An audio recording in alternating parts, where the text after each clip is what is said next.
Chapter 21 Awakening Solara. It had been a few months since Sozan Yako was initiated into becoming a catechumen, and as the time went on, he kept feeling the sensation in the base of his 8 tails every time he would partake in the life of the church and ascetical practices such as fasting from all meat, eggs, dairy, fish, oil, and alcohol on Wednesdays and Fridays, and partake in almsgiving beyond simply the monetary means. He would also dedicate to get a job as a fisherman and as a carpenter because his artificial limbs gave him very high dexterity. It was a far cry from the luxurious life he had living in Inari's palace, but in this simple way of life, he found a nostalgic happiness, like the days of his youth. It reminded him of the simpler times, before Inari's mother conquered the Yako family tribe and subjugated his people, when all that was on his mind was farming and spending quality time with his family. And although Sozan had lost his wife and children to Tanuki bandits and raiders centuries ago, he never remarried out of honor for them, thinking it would be a betrayal of his wedding vows, even in death. For such was the way of life for centuries in the Kitsune clan, even before Father Nicholas would enlighten them in the 1200s. And that is why Sozan had become so disgusted seeing his former country betray their vows to honor sincerity and purity without any intent to change their ways or learn from their errors. And for it, the Kitsune clan had gone from a once beautiful country, where people could live in harmony with each other, in civility, into becoming the soulless concrete jungle, where people had become nothing more than sub-animal in their thoughts while appearing in the shape of people. For even animals by natural instinct had more self-control and love for others than these anthropomorphic creatures. But while living in the Ceylonese village, Sozan had also taken the time to learn the Ceylonese language, so he wouldn't need to wear his protogen visor all the time. After all, people felt more comfortable when he had it off so people could see his face, and not just the shapes on the OLED panel. He had also manually disabled the transponder in his protogen visor so Inari would never send search and rescue squads after him, while not wanting to have anything to do with her anymore. He didn't hate Inari or anything, but simply couldn't tolerate her controlling and arrogant behavior. Little did he know that she had already been greatly humiliated, and she left Vixie in charge for the time being out of embarrassment. And although Sozan Yako began to feel close to the people of this village, he also felt like his calling was elsewhere. But while he was in the village, he would choose to make the most of it, so he continued to live the life pursuing virtue, as his heart continually purified from the poison of his past, with the sensation in the base of his 8 tails becoming stronger the purer his heart became.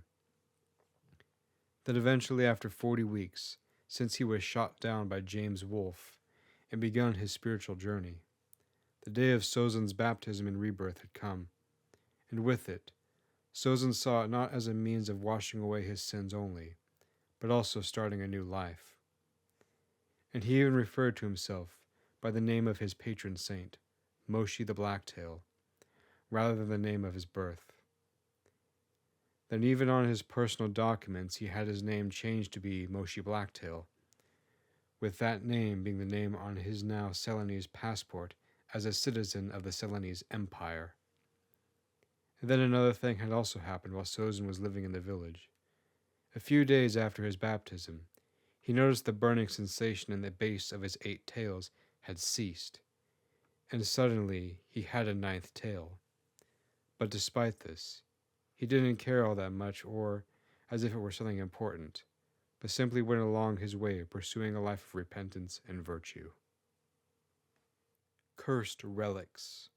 With Prince Darius's orders to have the fusion drives aboard his remaining AJDs modified into makeshift nuclear weapons, the Solsaran military intercepted the message and had their anti-dreadnought fleet make Darius's AJDs a top priority, and with it, the Solsuran Space Force disabled them, as the Confederacy of South Selene used Ironhenge to pick off each AJD as it was being disabled. And even though this meant that Prince Darius's defeat was imminent, to surrender was to be the ultimate mark of shame upon a Valkyrie. So, rather than surrender or admit defeat, Prince Darius was going to commit as many war crimes as possible, knowing he was going to die anyway. After all, if you're going to die, maximize your enemy's suffering also. So, Darius looked at all the options he had available to maximize the harm done to the Selenese population. But without the logistics, because of the citizen uprising, in cooperation with the imperial military and the Confederacy's successful campaigns at taking back their own country, he couldn't do as much harm as he wanted to. He also couldn't just murder and torture Queen Ariana of the Selenese Empire, who had escaped her imprisonment with the help of her elven royal guards. All that was left was to use the spell engraved onto the dark magic artifact Isis had given him to awaken both Solara, and in the process, also revive the 14 sisters. And that's when, unbeknownst to Darius, he was doing what the dark mage Isis had hoped he would do. Awaken an ancient and powerful creature to destroy an entire region of the world, so she could remake it in her own image. So, Darius went into the Temple of Luna, where he had placed the statue containing Solara, in its sanctuary, and pulled the dark magic artifact to read the runes and prepare the spell. Then Darius used the emergency broadcast system to broadcast it before the entire Selenese Empire and Confederacy of South Selene. Darius then broadcasted, "To all you pathetic creatures, today will be the last day of your miserable lives will come to an end, including the memory of the goddesses you worship. For I will now awaken Solara, and he will be at my command and do my bidding. Now, Solara, arise from your slumber, terrorize the weak and irrational with your will to power." Darius then used the dark magic artifact to awaken Solara from his 3,000-year stasis.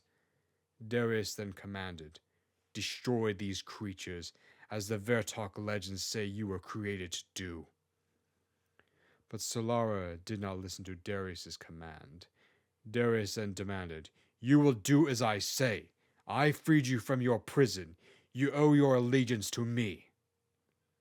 But rather than listen to Darius's commands, Solara spoke an ancient dialect of Solsuran and said, "Your commands mean nothing to me.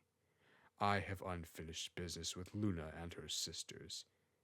And then you warmongering Valkyries are next." Solara then flew off to the ruins of the original Temple of Luna in the ruins of Old Lansaro City to drag the 14 sisters from their magic-sealed tomb and killed them as they were waking up and destroyed the stones of power in the process. And in a moment of desperation, Darius boarded a dry-docked AJD still under repair, and it attempted to use its overwhelming firepower to destroy Solara while piloting the dreadnought by himself. He then exclaimed over the comms towards Solara's protogen transponder, "I won't go down like this. All systems, full power. Get a load of this." Darius then had every single weapon on his heavily damaged AJD aimed at Solara, but before Darius could end Solara right then and there with an American-made Space Force fleet killer, Solara siphoned the magical power from the AJD's FTL drive and fired a beam of Sunslayer magic, splitting the AJD in half across the middle. Darius then shouted over the comms, "No way! I can't believe this!" before taking an escape craft to get to a safe distance from Solara. Primordial Protogen Response Team. With Solara having just been released and Darius's AJD being destroyed, in an attempt to kill the primordial protogen Solara. The president of the Confederate Republic of Solara had just authorized the use of weapons of mass destruction if the first option were to fail.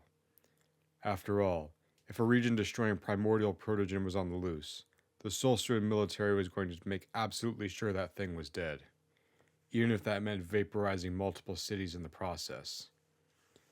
Fortunately, the Solsuran government and the Americans had begun to cooperate and prepared the experimental weapon for scenarios just like these. With the cooperation of the Kitsune clan, the Kaiju Buster 3000 was created, a giant robot created specifically for destroying primordial protogens and elder dragons. All they needed was a sufficient magical power source and a good pilot, and they had both. A seven-tailed fennec fox kitsune named Finnegan Fennec, and Buck Ringtail as both pilot and engineer, and a very strong earth elemental dragonborn named Andrew Clay as the magical power source. And together, they were going to make sure Solara didn't live long enough to destroy another civilization. Did you know this? A reference to Sonic Adventure DX. Darius' lines when he flies the AJD in an attempt to destroy Solara was basically made from meme lines from Sonic Adventure for the Sega Dreamcast. The whole AJD being used in an attempt to destroy Solara is basically a parody of Robotnik in Sonic Adventure using the Egg Carrier 2 while attempting to destroy the water monster Chaos during the final boss of the game.